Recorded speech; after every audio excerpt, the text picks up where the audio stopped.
Hey guys, welcome back to Hoops Pandit. Video का title देख के तो आप चौंक गए होंगे कि एनबीए में कौन से इंडियंस हैं, बट एक्चुअली कुछ इंडियंस ऐसे हैं जिन्होंने एनबीए की दुनिया में अपनी कुछ हद तक जगह बनाई है। और आज मैं आपको हर एक इंडियन पर्सनालिटी के बारे में बताऊंगा जिसने एनबीए में अपना कुछ हद तक नाम कमाया है। इसमें सबसे पहला नाम आता है सतनाम सिंह भमारा का। Satnam Singh first ever Indian player था जिसे किसी एनबीए टीम ने एनबीए ड्राफ्ट में सिलेक्ट किया था। सतनाम की पंजाब के एक छोटे से गांव बलोक से लेके एनबीए ड्राफ्ट तक का जर्नी काफी इंटरेस्टिंग रहा है। 2015 एनबीए ड्राफ्ट में डैलास मैवरिक्स ने सतनाम को नंबर 52 पिक से सिलेक्ट किया था, बट सतनाम ड्राफ्ट में सिलेक्ट होने के बाद वो आगे कुछ ज्यादा कर नहीं पाया था। डैलास मैवरिक्स को तभी उम्मीद थी कि ये 7 फीट 2 इंच का पावरफुल सेंटर उनके लिए कुछ एटलीस्ट एक अच्छा ऑफ द बेंच प्लेयर बन जाएगा, बट कुछ और ही हो गया। कुछ फिटनेस इश्यूज के वजह से सतनाम का करियर छोटा सा ही रहा। अगले कुछ साल वो एनबीए के जी लीग में तो खेला, बट उसके बाद में उसे वापस इंडिया आना पड़ा। यहाँ पर इंडिया आने के बाद वो कुछ 3x3 बास्केटबॉल और यहाँ वहाँ कुछ छोटे मोटे लीग्स में खेलता ही रहा, बट उसका करियर उस एनबीए वाले लेवल पर कभी नहीं पहुंच पाया। रिसेंटली सतनाम सिंह भमारा अभी वापस न्यूज में आया था क्योंकि उसे अब WWE की rival wrestling company all elite wrestling यानी AEW ने साइन कर लिया है। सो सतनाम ने अपेरेंटली अभी कुछ टाइम के लिए बास्केटबॉल तो बंद ही कर दिया है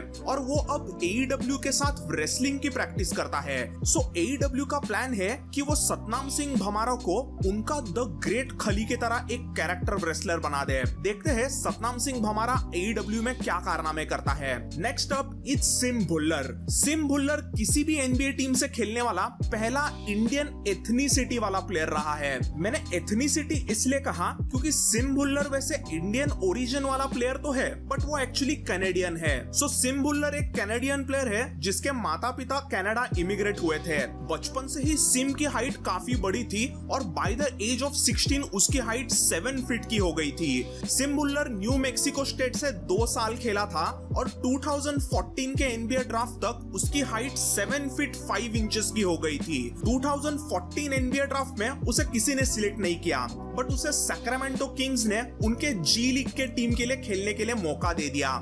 जी लीग टीम से कुछ अच्छे परफॉर्मेंसेस देने के वजह से अप्रैल 2015 में सैक्रामेंटो किंग्स ने उसे 10 डे कॉन्ट्रैक्ट दिया था। इस सिर्फ 10 दिनों के कॉन्ट्रैक्ट में सिम भुल्लर को सैक्रामेंटो किंग्स से कुछ आखिरी मिनट्स में खेलने का थोड़ा बहुत मौका मिला था। वो ऐसे 3 मैचेस में यहाँ वहाँ कुछ खेला था और ऊटा जैज के खिलाफ एक मैच में उसने एक बास्केट भी मार डाली। They're all mice. And there it is, Sim Bhullar with his first NBA basket. सो यानी कि सिम भुल्लर एनबीए हिस्ट्री का पहला इंडियन ओरिजिन प्लेयर बना था जिसने एनबीए मैच में खेलते हुए पॉइंट स्कोर किए थे। एनबीए के 75 इयर्स के हिस्ट्री में ये 2 पॉइंट्स ही किसी इंडियन ओरिजिन प्लेयर के नाम पे है। सिम का 10 डे कॉन्ट्रैक्ट खत्म हुआ था और फिर उसे कभी भी एनबीए गेम में खेलने का मौका नहीं मिला। वो भी कुछ साल आगे जी लीग में तो खेला, बट फिर उसे वापस ज्यादा चांसेस नहीं मिले और वो आगे चल के चाइनीज बास्केटबॉल में खेलने लगा। आजकल वो ताइवान के एक बास्केटबॉल लीग में खेल रहा है। फाइनली प्लेयर्स के बारे में बात कर रहे हैं तो प्रिंसिपल सिंह की तो बात करनी ही पड़ेगी। प्रिंसिपल इंडिया का प्रॉमिसिंग यंग प्लेयर है जो एनबीए के जी लीग में खेल रहा है। 2020-21 के पिछले सीजन में वो एनबीए के जी लीग टीम इग्नाइट से खेला था। फिर वो 2021 के समर लीग में सैक्रामेंटो किंग्स के साथ खेला और उसने एक बास्केट भी स्कोर की थी। सतनाम सिंह भमारा के बाद समर लीग में पॉइंट स्कोर करने वाला वो सेकंड इंडियन प्लेयर बना था। 2021 के समर लीग के बाद प्रिंसिपल सिंह को इस साल के जी लीग में वापस मौका मिला है। उसे इस साल के जी लीग में खेलने के लिए स्टॉकटन किंग्स नाम के टीम ने जी लीग ड्राफ्ट में सिलेक्ट किया है and we are hoping that Princepal gets chance from Stockton Kings. फिर आता है मिस्टर सुयश मेहता। सुयश जी का जन्म एक एनआरआई परिवार में ही हुआ था और वो एक्चुअली डॉक्टर बनना चाहते थे, बट यूनिवर्सिटी ऑफ मैरीलैंड में उन्हें बास्केटबॉल में इंटरेस्ट आने लगा और वो एनसीएए के डिवीजन 3 बास्केटबॉल गेम्स में रेफरी बनने लग गए। एनसीएए डिवीजन 3 में उन्होंने रेफरिंग अच्छी की और वापस पीछे मुड़ के ही नहीं देखा। पहले वो एनसीएए डिवीजन 3 से एनसीएए डिवीजन 1 में आए, फिर एनसीएए डिवीजन 1 में से वो एनबीए जी लीग में आए और ऐसा करते करते उन्होंने हर लेवल पर अच्छी रेफरिंग की और फाइनली पिछले साल 2020 में उन्हें एनबीए ने ऑफिशियल रेफरी के तौर पे साइन कर लिया। So mister Suyash Mehta NBA के first ever Indian origin referee बने। रिसेंटली मैं Phoenix Suns versus Sacramento Kings का एक मैच देख रहा था जिसमें मैंने मिस्टर सुयश मेहता को नोटिस किया था। NBA कम्युनिटी का अगला इंडियन नाम है Ronnie Singh, also known as Ronnie 2K। रॉनी का भी जन्म एक इंडियन NRI फैमिली में हुआ था और उसे बचपन से ही स्पोर्ट्स इंडस्ट्री में नाम कमाना था। अर्ली 2000s में रॉनी हमेशा NBA 2K3, NBA 2K4 ऐसे कुछ बास्केटबॉल के 2K वाले गेम्स खेलता था और तभी के कुछ ऑनलाइन 2K वाले कम्युनिटीज में रॉनी हमेशा कुछ ना कुछ कमेंट करता रहता था। NBA के 2K गेम्स के बारे में वो हमेशा ही कुछ ना कुछ फोरम्स और आर्टिकल्स लिखता रहता था। ऐसे ही 2006 में एक दिन 2K के कुछ एम्प्लॉइज ने रॉनी के किसी फोरम को देखा और उसे इंटरव्यू के लिए सीधा बुला दिया और कुछ ही इंटरव्यू के राउंड्स के बाद 2K ने अपने मार्केटिंग टीम में रॉनी सिंह को जगह दे दी and that was a big break for him. Ronnie Singh को 2K में नौकरी मिल गई थी। अब मैं आपको बता दूं, ये 2K कोई एरी गेरी कंपनी नहीं थी। 2005 में 2K को टेक-2 इंटरैक्टिव जैसे ह्यूज कंपनी ने खरीद लिया था। अगर आपको पता ना हो तो let me tell you guys, ये वही टेक-2 इंटरैक्टिव है जो रॉकस्टार गेम्स को भी ओन करते हैं और रॉकस्टार गेम्स के लेजेंडरी GTA और रेड डेड रिडेम्पशन गेम्स को तो कौन ही नहीं जानता। सो बेसिकली टेक-2 इंटरैक्टिव ऐसी कंपनी है जो ये रॉकस्टार गेम्स और 2K गेम्स ऐसे बड़े बड़े गेम डेवलपर्स कंपनीज को ओन करती है। रॉनी सिंह को टेक-2 इंटरैक्टिव के 2K डिवीजन का कंटेंट मैनेजर बनने का मौका मिला था। 2006-7 का दौर ऐसा था जब फेसबुक, यूट्यूब और बाकी सोशल मीडिया धीरे धीरे पावरफुल बनने लगी थी और रॉनी ने इन सब सोशल मीडिया मार्केटिंग कैसी करनी है इसके बारे में पढ़ाई की और वो एक तरह से 2K के लिए सोशल मीडिया कंटेंट मैनेजर ही बन गया और रॉनी के वजह से ही 2K को अच्छा एक्सपोजर मिलने लगा था। रॉनी सिंह धीरे धीरे 2K गेम्स का एक सेलिब्रिटी एम्प्लॉय बनने लगा था। धीरे धीरे 2K गेम्स के NBA 2K गेम्स पॉपुलर होने लगे थे और रॉनी भी NBA 2K गेम्स के वजह से फेमस होने लग गया था। इसी में रिलीज हुआ NBA 2K11 जो आज तक NBA के गेम्स में ग्रेटेस्ट एवर गेम माना जाता है। इस गेम में माइकल जॉर्डन कवर पे था और ये गेम अलग लेवल पर फन गेम था। इस गेम के बाद NBA 2K गेम्स ने NBA की दुनिया ही हिला दी और 2011 से लेके आज तक NBA 2K गेम्स बहुत ज्यादा पॉपुलर है। But in NBA 2K games के साथ साथ ही रॉनी सिंह की लाइफ भी बदल गई। वो धीरे धीरे एक तरह से NBA 2K गेम्स का फेस ही बन गया। वही NBA 2K गेम्स का मार्केटिंग मैनेजर और एक मीडिया पर्सनालिटी बन गया था। 2K गेम्स ने भी रॉनी सिंह को उनके गेमिंग कम्युनिटी का फेस बना दिया और आज Ronnie 2K NBA 2K games community का बादशाह बन गया है। 2020 के NBA ऑल स्टार वीकेंड पे सेलिब्रिटी गेम में रॉनी 2K को खेलने का मौका मिला था। He was the first ever Indian American to play in All Star Weekend. Overall Ronnie 2K आज NBA 2K गेम्स का सबसे इंपॉर्टेंट पर्सन है और वो 2K गेम्स का डिजिटल मार्केटिंग डायरेक्टर है। कौन सा प्लेयर NBA 2K गेम्स के कवर पे होना चाहिए, कौन से प्लेयर को कितनी ओवरऑल रेटिंग मिलनी चाहिए और ऐसे कई सारे 2K रिलेटेड बड़ी बड़ी चीजें रॉनी हैंडल करता है। सो फॉर एग्जांपल अभी NBA 2K22 का गेम मार्केट में है और उसके कवर पे लूका डॉन्चिच है। सो इस 2K20 के कवर पे लूका डॉन्चिच होना चाहिए, इसका डिसीजन रॉनी 2K ने लिया था। सो गाइज आप समझ ही सकते होंगे ये रॉनी सिंह यानी रॉनी 2K आज NBA के 2K गेम्स में कितना पावरफुल नाम बन चुका है। इसके बाद NBA से जुड़ा अगला नाम है नाव भाटिया। सभी NBA टीम्स का कोई ना कोई एक सुपर फैन होता है। वैसे ही टोरंटो रैप्टर्स टीम के सुपर फैन है मिस्टर नाव भाटिया। ये मिस्टर नाव भाटिया भी अर्ली 1980s में कनाडा में इमिग्रेट हुए थे।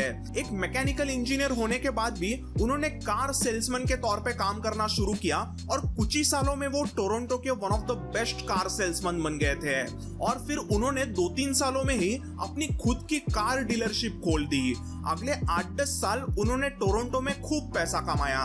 इवेंचुअली 1995 में NBA ने टोरंटो को टीम दे दी जो बनी फेमस टोरंटो रैप्टर्स की टीम। मिस्टर नाव भाटिया टोरंटो के सबसे पहले गेम को गए थे और उसके बाद में उन्होंने आज तक टोरंटो रैप्टर्स का एक भी गेम मिस नहीं किया है। 25 साल लगातार मिस्टर नाव भाटिया ने हर एक टोरंटो रैप्टर्स का मैच उनके स्टेडियम में जाके देखा है। सरदार जी नाव भाटिया टोरंटो के हर एक गेम में दिखाई देने लगे थे और वो एक लोकल हीरो बन गए थे।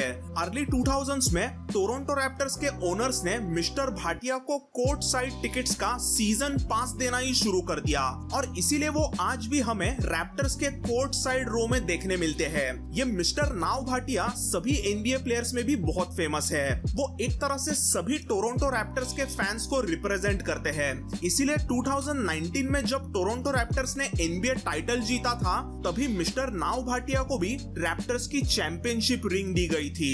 साल 2020 से बास्केटबॉल हॉल ऑफ फेम ने सोचा कि प्लेयर्स और कोचेस के साथ साथ ही फैंस भी इस खेल का एक इम्पोर्टेंट एस्पेक्ट है। आफ्टर ऑल अगर हम फैंस नहीं होंगे तो खेल में क्या ही मजा। इसीलिए बास्केटबॉल हॉल ऑफ फेम ने 2020 से फैंस को भी एक अलग कैटेगरी में इंडक्ट करना शुरू कर दिया। उन्होंने एक हॉल ऑफ फेम का नया कैटेगरी बनाया और इसी स्पेशल फैंस के लिए किए गए हॉल ऑफ फेम कैटेगरी में सबसे पहली बार शामिल किया गया था मिस्टर नाव भाटिया को। सो इस तरह से super fan now Bhatia basketball hall of fame में इंडक्ट किए जाने वाले फर्स्ट एवर इंडियन बने हैं और फर्स्ट एवर फैन बने हैं। आज भी मिस्टर नाव भाटिया को एनबीए की दुनिया में सब जगह रिस्पेक्ट मिलता है और उन्हें सब पहचानते हैं। Next up is mister Sachin Gupta. Sachin Gupta आज मिनेसोटा टिम्बरवुल्व्स टीम के प्रेसिडेंट ऑफ बास्केटबॉल ऑपरेशंस है, यानी किस प्लेयर को ट्रेड करना है, किसे एनबीए ड्राफ्ट में से सिलेक्ट करना है और टिम्बरवुल्व्स से जुड़े सभी बड़े बड़े डिसीजंस वो लेते हैं। मिस्टर गुप्ता ने MIT से कंप्यूटर साइंस में डिग्री ली थी और स्टैनफोर्ड यूनिवर्सिटी से MBA किया था। सो आप समझ ही सकते होंगे कि वो कितने टैलेंटेड है। स्पोर्ट्स में इंटरेस्ट होने की वजह से उन्होंने 2005 में ESPN के लिए काम करना शुरू किया और 2006 में मिस्टर गुप्ता ने ESPN के लिए ESPN का पॉपुलर ESPN ट्रेड मशीन बनाया। इस ESPN ट्रेड मशीन में हम फैंस जनरल मैनेजर बन के कोई भी प्लेयर्स को ट्रेड कर सकते हैं, यानी कि ये एक तरह का वर्चुअल ट्रेड मशीन है। सो फॉर एग्जांपल चलो फिलाडेल्फिया 76ers को लेते हैं और बेन सिमंस को ट्रेड करने की कोशिश करते हैं। सो अभी हम पहले फिलाडेल्फिया 76ers को सिलेक्ट करेंगे और फिर पोर्टलैंड ट्रेल ब्लेजर्स को सिलेक्ट करेंगे। इसके बाद में सिमंस को हम पोर्टलैंड भेजते हैं और पोर्टलैंड से हम CJ McCollum को 76ers में भेजते हैं और अपन अगर यहाँ पे क्लिक करते हैं सो यहाँ पे आता है ये ट्रेड सक्सेसफुल हुई है, यानी ये ट्रेड हो सकती है। बट इसी में अगर हम रॉबर्ट कोविंगटन को भी ट्रेड में ऐड करते हैं तो देखो क्या होता है। यहाँ पे आएगा ट्रेड इज फेल्ड, क्योंकि आप नीचे देख सकते हो कि 76ers के पास $43 मिलियन आ रहे हैं और ब्लेजर्स के पास सिर्फ $33 मिलियन आ रहे हैं। सो सैलरीज मैच नहीं हो रही, इसीलिए ये ट्रेड फेल हुई। सो इस ट्रेड मशीन का ये सैलरी मैचिंग वाला जो पूरा कोडिंग है ये मिस्टर सचिन गुप्ता ने डेवलप किया था और आज ये ESPN ट्रेड मशीन सभी फैंस में बहुत ही फेमस है। हम सब फैंस घर बैठे बैठे कुछ ना कुछ ट्रेड्स के बारे में सोच सकते हैं और इस ट्रेड मशीन के जरिए देख सकते हैं कि वो ट्रेड हो सकती है या नहीं हो सकती, यानी कि हम एक तरह से घर बैठे जनरल मैनेजर बन सकते हैं। अगर आपको इस ट्रेड मशीन के बारे में और इन डेप्थ जानकारी चाहिए तो please let me in the comments, मैं वापस इसके बारे में आपके लिए एक अच्छे से वीडियो बनाऊंगा। बट अभी बात करते हैं मिस्टर गुप्ता के बारे में। सो ये मिस्टर गुप्ता की शुरुआत ऐसे ESPN में एक बड़ी हस्ती बन के हुई थी, बट इसके बाद में फिर मिस्टर सचिन गुप्ता ने ह्यूस्टन रॉकेट्स के लिए जनरल मैनेजर डैरिल मोरी का राइट हैंड मैन, एक स्पेशल एडवाइजर बन के काम किया और फिलाडेल्फिया 76ers के जनरल मैनेजर सैम हिंकी के लिए भी वैसा ही एडवाइजर का काम किया था। इवेंचुअली उन्हें जस्ट रिसेंटली सितंबर 2021 में मिनेसोटा टिम्बरवुल्व्स ने प्रेसिडेंट ऑफ बास्केटबॉल ऑपरेशंस बनाया और अभी वो मिनेसोटा टिम्बरवुल्व्स फ्रैंचाइज के मोस्ट पावरफुल पर्सन है। लास्टली एनबीए के दुनिया की सबसे पावरफुल इंडियन पर्सनालिटी है मिस्टर विवेक रणदिवे। मिस्टर रणदीवे का जन्म मुंबई में ही एक मराठी फैमिली में हुआ था। बचपन से ही एक्सट्रीमली स्कॉलर और पढ़ाकू रहे मिस्टर रणदीवे को 1970s में MIT ने एक्सेप्ट किया था और उन्होंने MIT जैसे प्रेस्टिजियस कॉलेज में से बैचलर्स और मास्टर्स की डिग्रीज ली। आगे चल के उन्होंने हार्वर्ड यूनिवर्सिटी से MBA भी किया। सो MIT और हार्वर्ड जैसे कॉलेजेस में एजुकेशन लेने के बाद में उन्हें आगे बड़े बड़े कंपनीज में नौकरी मिली थी। इवेंचुअली उन्होंने फोर्ड मोटर कंपनी और फॉर्चून सिस्टम्स जैसे कुछ कंपनीज में काम किया, जहां पे उन्होंने कंप्यूटिंग सिस्टम्स के बारे में कई सारी जानकारी हासिल की और इवेंचुअली 1997 में उन्होंने द इंफॉर्मेशन बस कंपनी यानी टिपको सॉफ्टवेयर्स को एस्टेब्लिश किया। अगले कुछ ही सालों में टिपको के कई सारे सॉफ्टवेयर प्रोडक्ट्स ढेर सारे इंडस्ट्रीज में यूज होने लगे और धीरे धीरे मिस्टर विवेक रणदीवे सिलिकॉन वैली के one of the most powerful Indian American बनने लगे थे। मार्च 2013 में मिस्टर विवेक रणदीवे ने सैक्रामेंटो किंग्स टीम को $350 मिलियन में खरीद लिया। वो NBA हिस्ट्री के first ever Indian origin team owner बने। आज भी मिस्टर रणदीवे सैक्रामेंटो किंग्स के ओनर है और उन्हीं के वजह से Indiana pacers versus Sacramento Kings के 2 प्री सीजन गेम्स मुंबई में खेले गए थे। सिर्फ मिस्टर विवेक रणदीवे के वजह से NBA बास्केटबॉल इंडिया में खेला गया था। इसी के साथ साथ कई बार सैक्रामेंटो किंग्स के कोर्ट पर हमें हिंदी में राजा लिखा हुआ दिखाई देता है। Sacramento Kings that is Sacramento राजा। ये थोड़ा फनी है बट जो भी हो एटलीस्ट अपना कुछ इंडियन हिंदी चीज वहां पे तो देखने मिल रहा है। और तो और कई बार हाफ टाइम शोज में India related Bollywood theme dance performances भी होते हैं। वैसे ही मैंने आपको इसी वीडियो के शुरुआत में बताया था कि कैनेडियन इंडियन सिम बुल्लर को सैक्रामेंटो किंग्स ने 10 डे का कॉन्ट्रैक्ट दिया था और वो कुछ मैच खेला भी और इवन प्रिंसिपल सिंह को सैक्रामेंटो किंग्स ने समर लीग टीम में खेलने का मौका दिया था। So guys why do you think NBA की सिर्फ सैक्रामेंटो किंग्स ही ऐसी एक टीम है जो हमेशा इंडियन टैलेंट को बढ़ावा देती है? ऑब्वियसली बिकॉज सैक्रामेंटो टीम्स के ओनर है अपने इंडियन मराठी मानुस मिस्टर विवेक रणदीवे। सो गाइज ये है NBA के दुनिया के कुछ बड़े बड़े इंडियन नाम। मैं उम्मीद करता हूँ कि NBA में फ्यूचर में और भी कुछ इंडियन पर्सनैलिटीज ऐड होती हमें दिखेगी, फिर चाहे प्लेयर्स हो, रेफरीज हो या फिर मैनेजमेंट में कोई इंडियन नाम हो। So guys thanks for watching this videos. मिलते हैं अगले वीडियो में। Bye and take care.